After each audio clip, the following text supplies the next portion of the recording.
40 years.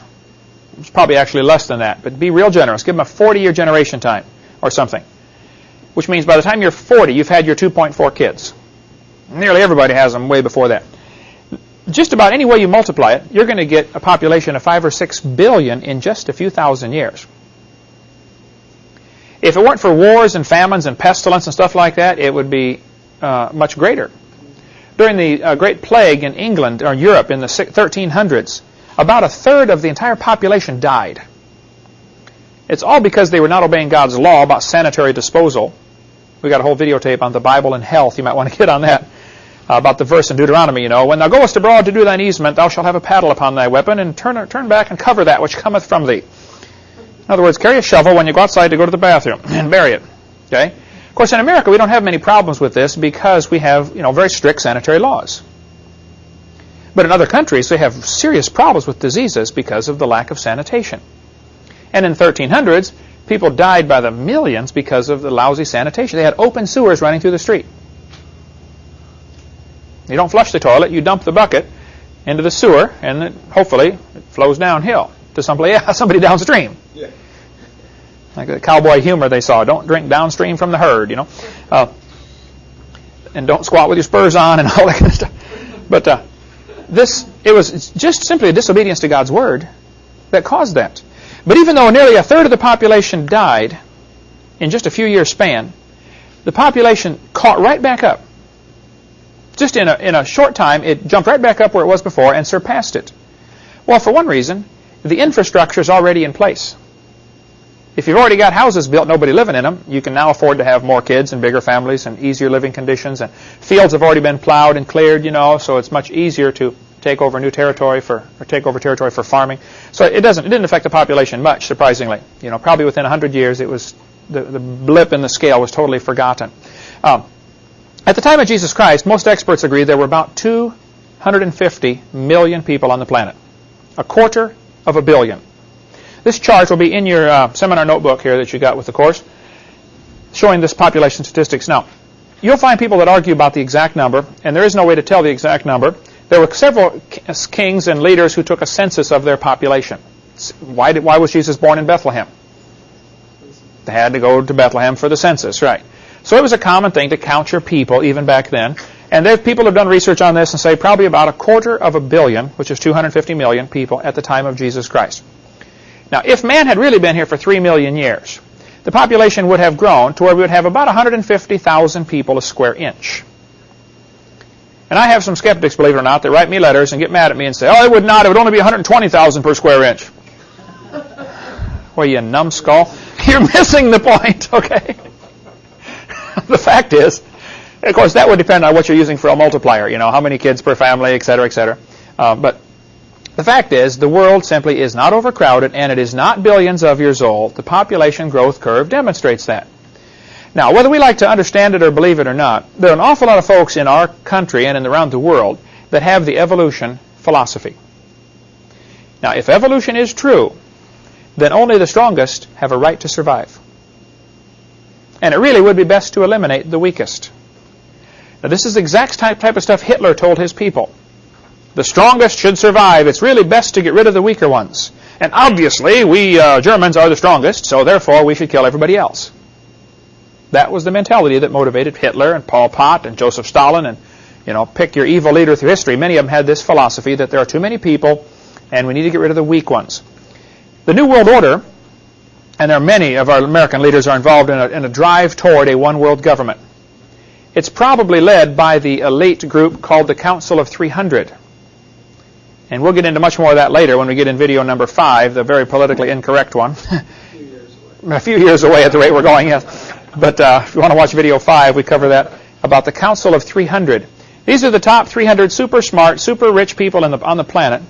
They sit around and have their meetings and decide which country needs to have a war to thin down the population, or who's not cooperating with, paying back their loans to us. It's all goes back to money. The love of money is the root of all evil. And we're going to be amazed when we get to heaven and see what really has happened on this planet and see how money tied into just every evil thing that's happened. I can go off on a lot of rabbit trails there. But they would like to reduce the population to 500 million. What happened? Back in Genesis, this is really the first prophecy. Put that down as a quiz question, Heidi. The first prophecy of the Messiah is in Genesis chapter 3. After the devil, tricked Eve. Now, technically, some people say it wasn't the devil, it was the serpent. It doesn't say it was the devil in this verse. I believe there are some New Testament passages that cross-reference back to that indicate it was indeed the devil in the serpent. But it doesn't say it in this passage, okay?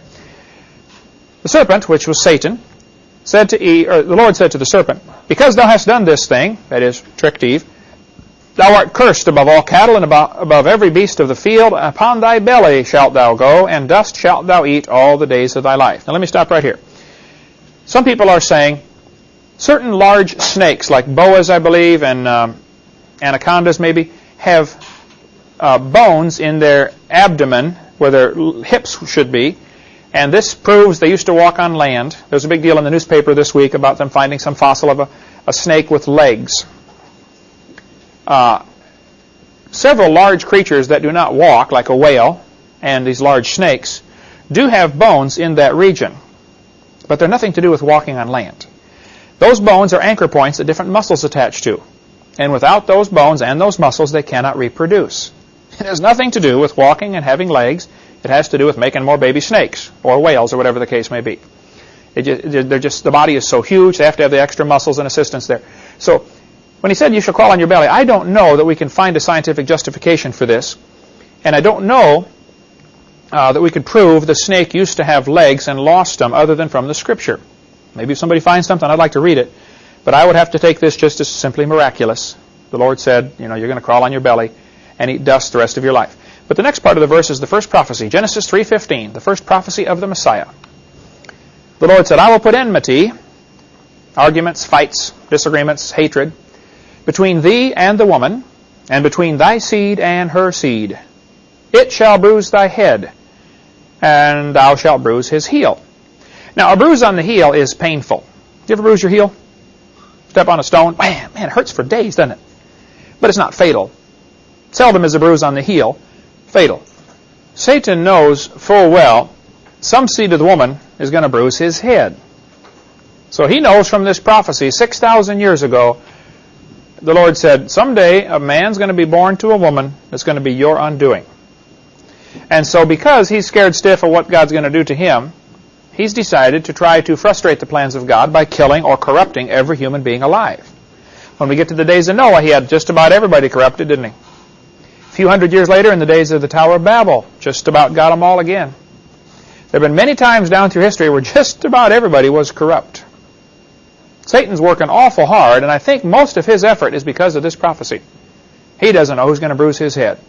Remember when Herod wanted to kill baby Jesus in Bethlehem? What did he do? He slew all the children. Just killed everybody, 2 years old and under, right? Now, there's a fascinating book, if you want to read something amazing on this story, called the Archco volume. Has anybody ever heard of that? The Archco. Have you read any of that, Dan? Read parts of it. Oh, it's awesome. What happened? This guy back in 1820 or something, some guy in Germany decided, hey, if Jesus was such an important figure, surely there were other records about him besides the Bible. So he began researching all sorts of ancient records and found court documents. For instance, Herod got in trouble for killing all the children in Bethlehem. He was called into question. What gives you the authority to kill all these kids anyway, And there was quite a big deal in that country over what Herod did. Now, it's not recorded in the Bible, but it is recorded in other books, and this guy found it and put it into this little book called the Archco volume. Very fascinating reading. When they went to interview the high priest, sent some people to interview the shepherds after the annunciation of Jesus is going to be born, And the shepherds described what they saw in there, of the music rolling up and down the hills, and they were so filled with joy they didn't know if they should cry or shout, so they did both at the same time, Just amazing reading about that kind of stuff. Well, they sent some people to interview Jesus when he was 26 years old. And the guy came back and said, I think Jesus is avoiding me. Every place I go, they say, well, he was here, but he left. It's like he knows when I'm coming. So they interviewed Joseph and Mary instead. And they describe what Joseph and Mary were like. They say Mary was short and plump and a very pleasant woman. Joseph was big and ugly and dumb, basically. And Joseph was disappointed in Jesus because he expected him to be a king, and he thought, I'm going to get rich off this deal, And it turned out Jesus had no intention of being a king, and Joseph was very disappointed in him. It's neat just to read this from a secular perspective if you want to get more on that. But anyway.